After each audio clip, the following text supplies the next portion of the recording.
Can you say hello? Hello, everybody. Gwenny, can you say hello? Hello, I'm gonna play with the Legos.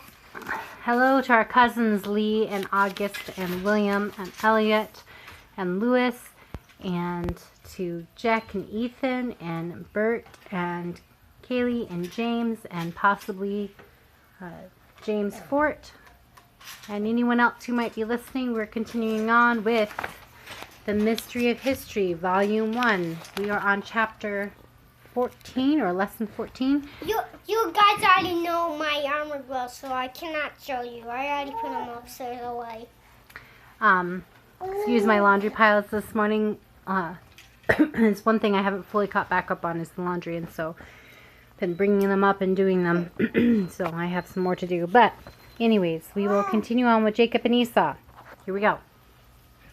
In our last lesson, we learned that God promised to make Abraham a great nation. To understand how that promise is fulfilled, you will want to know the lives of Abraham's grandsons, Jacob and Esau. Like many brothers, they did not always get along. To back up this story, Isaac, Abraham's son, grew up to marry Rebekah. In 1836 BC, Isaac and Rebekah gave birth to twin sons, whom they named Jacob and Esau. Why was it Lisa? That's what they named their names, Jacob and Esau, just like your Guinevere and Edward. We know a lot about these grandsons of Abraham.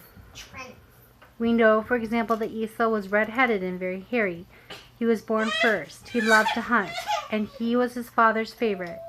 Jacob, on the other hand, was born holding his brother's foot. That implies that they would struggle over who was firstborn. Jacob was a mild man and was favored by his mother. One important story of these brothers... Yes, these are real people. One important story of these brothers is that they're squabbled over a bowl of stew. Can you imagine fighting over a bowl of stew? Stew is like thick soup.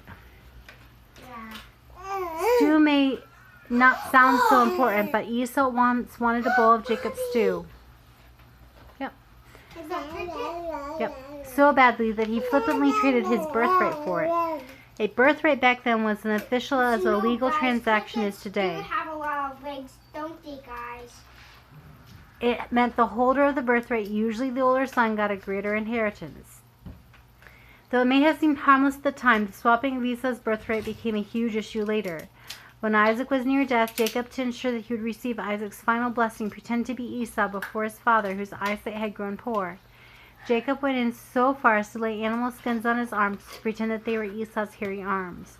The trick worked too, and Jacob received a greater blessing than his brother Esau. Jacob later paid for his deceit. For one, his brother Esau hated him, and Jacob was forced to move away. Then when Jacob wanted... No, that's not that Jacob. No. This is the Jacob that lived thousands of years before we did. Then when Jacob went to marry Rachel, a woman he deeply loved, she was replaced by her older sister Leah. Is that Jacob a dog? He is now. He wasn't at first in the story. Hey, Mom. So, is that name Jacob the one behind our house? No, I already told you that. And then that one behind our house is called Jacob. Edward, the one behind our house is Jacob, but this is a different Jacob we're reading about. Then when Jacob went to marry Rachel, a woman he deeply loved, she was replaced by her older sister Leah on their wedding night. The swap was as deceitful as when Jacob pretended to be Esau. Laban, the brother of Rachel and Leah, was responsible for the trick. Laban claimed that he didn't want his younger daughter... He loved Rachel. He didn't want to marry Leah. He didn't love Leah. Why not Leah? Different Rachel and Leah than who you're thinking of. Laban claimed he didn't want his younger daughter Rachel to marry before his older sister Leah. Eventually, Jacob did marry Rachel, but he had to work more years for Laban. This meant he had been just what Laban wanted all along.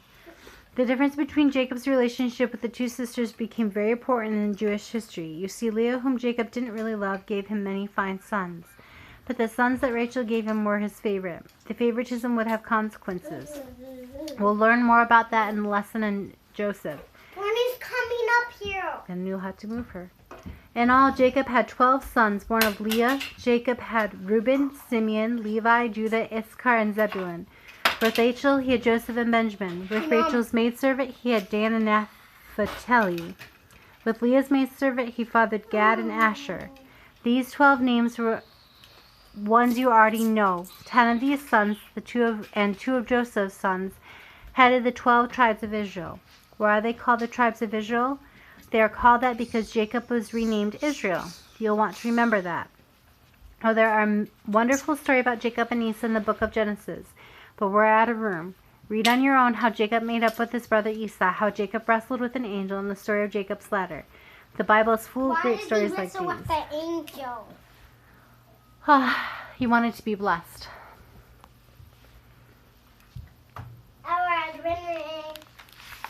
Okay, and the activity for today is suggesting to make lentil stew or some lentils with some rice.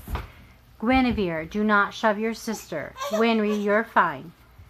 I probably will not do that because I'm not sure that will go down with everyone. It's one of my favorite dishes, but not eating that right now. History. Yep, that's where we're going to. Okay, say goodbye. Goodbye. I hope you will see us again. Mom, are we gonna